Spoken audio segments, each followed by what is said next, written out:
La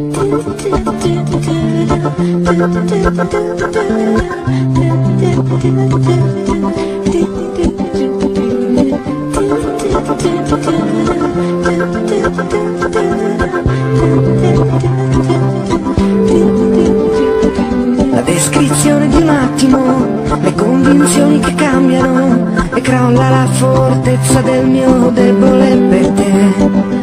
Anche se non sei più sola, perché sola non sai stare e credi che dividersi la vita sia normale. Ma la mia memoria scivola, mi ricordo limpida la trasmissione dei pensieri e la sensazione che in un attimo qualunque cosa pensassimo in due poteva succedere.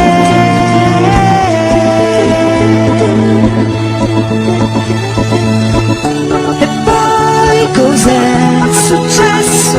Aspettami, oppure dimenticami. Ci rivediamo adesso, dopo quasi 5 anni.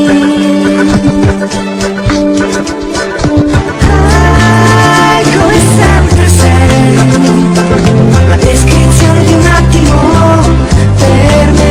Ai ai ai ai, come sempre sei un'emozione fortissima.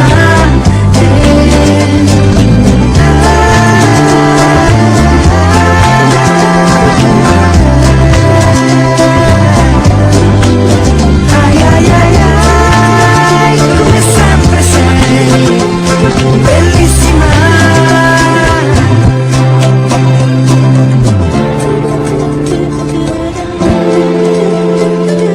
Mi hanno detto dei tuoi viaggi, mi hanno detto che stai male, che sei diventata pazza, ma io so che sei normale.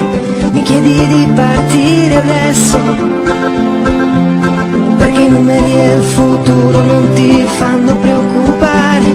Vorrei poterti credere, sarebbe molto più facile rincontrarci nei pensieri, distesi come se fossimo sospesi ancora nell'attimo in cui poteva succedere.